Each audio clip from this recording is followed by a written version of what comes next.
Guys, as much as I loved all three of the Spider-Men in No Way Home, I think it's pretty clear that Andrew Garfield completely stole the show. His heart, his humor, and his general enthusiasm turned a lot of heads, and those heads are now all shouting from the rooftops the same thing: make the Amazing Spider-Man 3. I mean, why couldn't they? No Way Home proved there's no such thing as too much Spider-Man as long as the story is good, and there's so many different routes a third film in Garfield's Spidey saga could go. I'm gonna break them all down, so get ready to hear all about Spider 3. Let's get started. So first, the setup. There's a weird thing happening now where because Andrew Garfield is so beloved and people want to see more of him as Spider-Man, that they're going around and claiming that the Amazing Spider-Man series is actually secretly good and deserves more praise. And yeah, no, sorry, that's just not true. Don't get me wrong, before you pelt me in the comments with rotten fruit and tell me how I'm being mean, let me clarify. Yes, the Andrew Garfield Spider-Man movies have some really good parts in them. Naturally, Andrew Garfield is Spider-Man, his chemistry with Gwen Stacy, the tragic demise of Gwen Stacy, Paul Giamatti just giving it his all as the Rhino, all kick serious butt. But as a whole, I think his movies are too focused on fleshing out both a dense mythology surrounding his parents, as well as always jamming the idea of a future Sinister Six movie down our throats. It's not necessarily terrible, but it's just a lot. And if the Amazing Spider-Man 3 were to ever happen, they'd have to deal with all that backstory they set up in the previous two movies. But here's the thing, there's a really easy way around that. How do you keep the core of Andrew Garfield's character intact, meaning giving him all the experiences he went through without ever technically having to talk about them again? You have him switch universes. The Sonyverse needs a Spider-Man, and Andrew Garfield needs a universe with already established villains to fight that doesn't include Norman Osborn's frozen head in a jar or whatever the plans were going to be for the original Amazing Spider-Man 3 movie. Garfield doesn't need to be in a universe where he may or may not run into his super spy father who is still alive somehow after the plane crash. Man, those Amazing Spider-Man movies were weird, weren't they? Anyways, I'm just saying that Garfield's Peter needs a fresh start. That was made apparent in No Way Home with the comparison between Tobey Maguire, who seemed at peace with his life, and Garfield, who said he's been lost in the darkness recently and no longer pulling his punches. Putting him in the Sonyverse would just do so much for his character. All you have to do is say Doctor Strange's spell went a bit haywire and Garfield's Peter was sent to the Sonyverse. Or if you want a less lazy explanation, say something like Venom's multiversal hive mind or whatever really messed with the spell, and on their way back to their own universe, they do something that inadvertently causes Garfield's Spidey to join them and land in the Sonyverse. Sure, why not? But now that the Foundation stuff is out of the way, let's explore some of the stuff Garfield's Peter would do in the Sonyverse. Oh, would he get to bring his skateboard? Probably not. That's actually probably for the best. Let's leave that behind. So Garfield's Peter, man, I'm tired of saying Garfield's Peter. This whole video is about Garfield's Peter, so when I say Peter, you know who I'm talking about, right? Not Tobey's Peter, not Tom Holland's Peter, not Chris Pratt's Peter, which, yeah, would have made a weird movie. Anyway, so I'm just saying Peter. In this situation, Peter is now in the Sonyverse and completely new. And the real beauty about my previous entry saying how Venom was perhaps the one somehow responsible for bringing him over means that it puts the two on a better natural collision course. With Venom being Peter's only connection, it would cause the webhead to seek out Venom to try to find a way back to his universe. And look, I know what everyone is really pushing for is to see Venom fight Spider-Man in live action, because yep, that's never happened yet, and I won't hear another word about it. Okay, fine, it did happen that one other time, but it was so disappointing that that version of Venom didn't even show up in No Way Home. Anyways, I'm about to present a hard truth. Right now, it doesn't seem likely that we'd get a movie where Tom Hardy's Venom is the villain of Amazing Spider-Man 3, or even a situation where Peter Parker is the villain for Venom 3 or whatever. The Eddie Brock we've come to know and love over two movies is just too much of a hero. So actually, what I think would work best is a team-up movie that puts Peter Parker and Eddie Brock on the same side, fighting a bigger threat. You can still have a Spidey and Venom fight like near the beginning or middle of the movie where their uneasy partnership fails, but then have them officially join forces by the end, because as cool as seeing these two fight in the comics is, I think it's way more interesting to see them team up because they're both so similar and yet so different.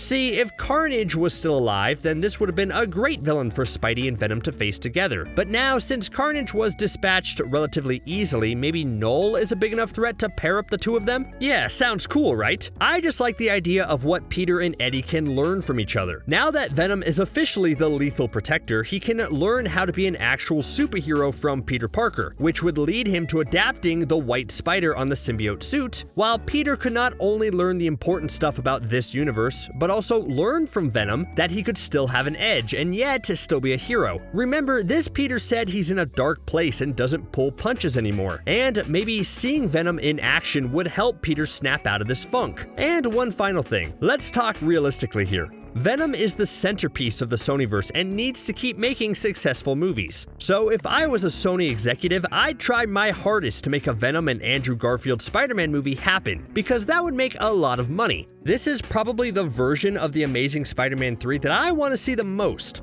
Plus, imagine how hilarious it would be to see The Amazing Spider-Man 3 with Venom as a supporting character, because then they could make Venom's internal dialogue be completely silenced to the audience, meaning only Eddie can hear it. How would that look to an outside person who can't hear Venom's thoughts? More comic gold right there.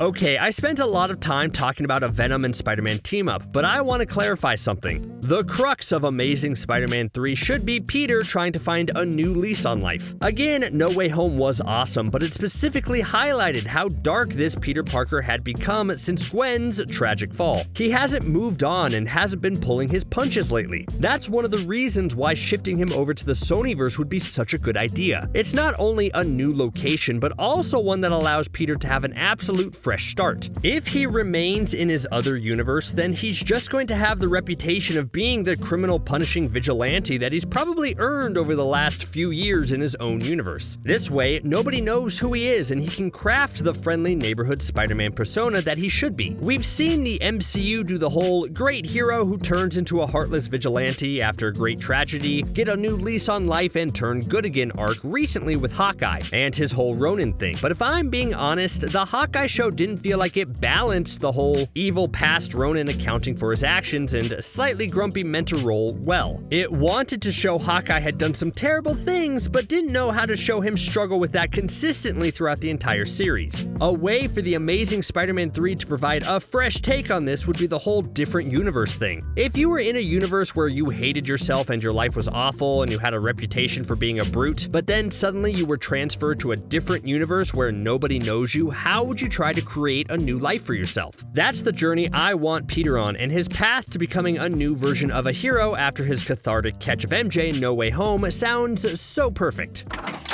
Speaking of MJ, I think The Amazing Spider-Man 3 should give Peter a new love interest. Specifically, I think Peter should meet the Sonyverse version of Mary Jane Watson. Think of how different it would be now given Peter's knowledge of the multiverse. He knows that Tobey's Peter and Tom Holland's Peter both are in love with an MJ. So how would Peter react when he meets his version? Imagine all he has to grapple with knowing that he's just met the girl that the multiverse has declared is his overall soulmate, but he's still feeling his grief over Gwen, especially if the two don't get along on their first encounter. What would Peter do? Would he try to court MJ himself, or would he fight against the pairing while the universe keeps trying to throw them together? That's the kind of relationship drama I'd love to see this Peter go through, because it would help him fully process his grief over Gwen and move on. And yeah, MJ is the endgame, but is there perhaps a different route they could go? They teased Black Cat in The Amazing Spider-Man 2, so maybe The Amazing Spider-Man 3 could be where they pay that off. The introduction of Black Cat fits more in the Sonyverse than the MCU, and Spider-Man and Black Cat's flirtatious relationship doesn't necessarily have to lead anywhere in the third movie, but rather get Peter ready to get back out there in the dating game and prep him for his eventual MJ meeting.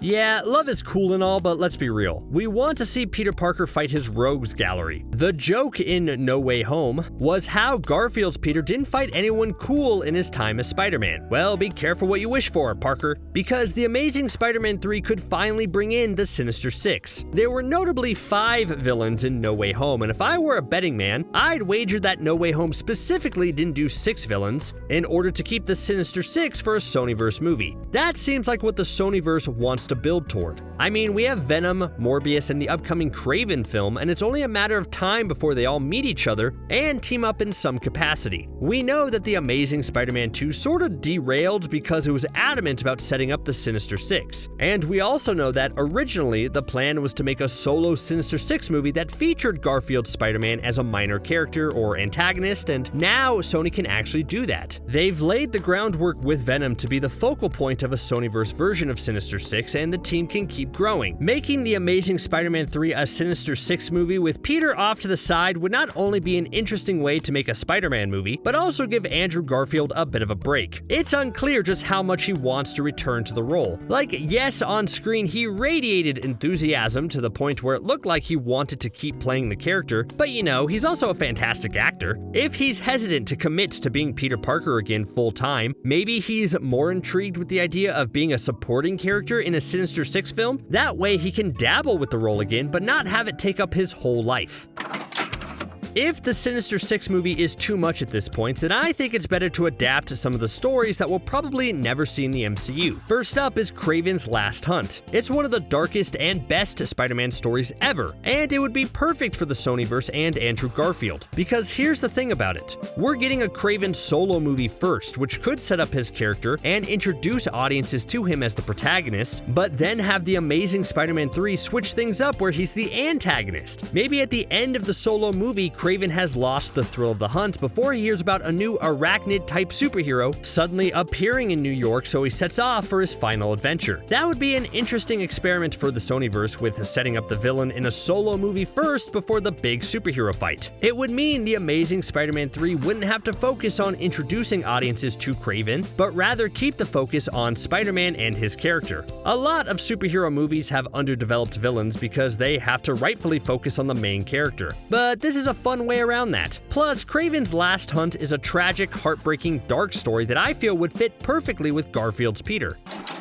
I know that people really want Miles Morales in the MCU, but I've always found the problem with that is that Tom Holland's Peter is way too young for them to properly introduce Miles and have that work story-wise. Miles actually would fit much better with Garfield's Spider-Man in the Sonyverse. That Peter is the perfect age to take on a young teen as a protege, and it also works for the story. I've been talking this whole time about how Peter is alone after switching universes and has been on a darker path. What better way than to have him connect with another Spider-Man? That way, Miles could have a mentor and Peter could re-establish his connection with people again. And then when Garfield is done playing the role after 1 or 2 more movies, then the Sonyverse has a live-action Miles Morales, which allows the MCU to keep their Peter Parker. Everyone wins.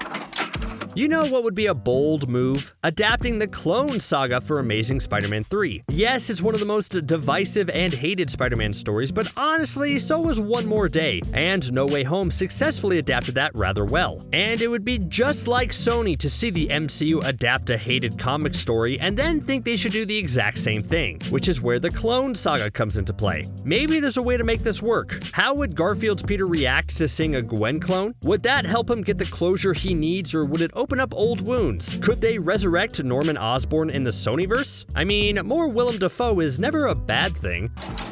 One thing I haven't talked about regarding the switching universes thing is Peter's personal life. We never got to see this Peter work under J. Jonah Jameson at the Daily Bugle. It was teased, but that's when no other actor could replace J.K. Simmons in the role. But now that Peter has switched universes for Amazing Spider-Man 3, he's going to need an income. And the quickest way for him to earn some cash would be to do some freelance photography of superheroes. And yes, that means getting J.K. Simmons back to portray yet another version of Jameson, establishing that even though every universe has different looking Spider-Man, the Jameson is always going to look like J.K. Simmons. This would mainly be fun to see what new tweak Simmons could bring to a third version of the character.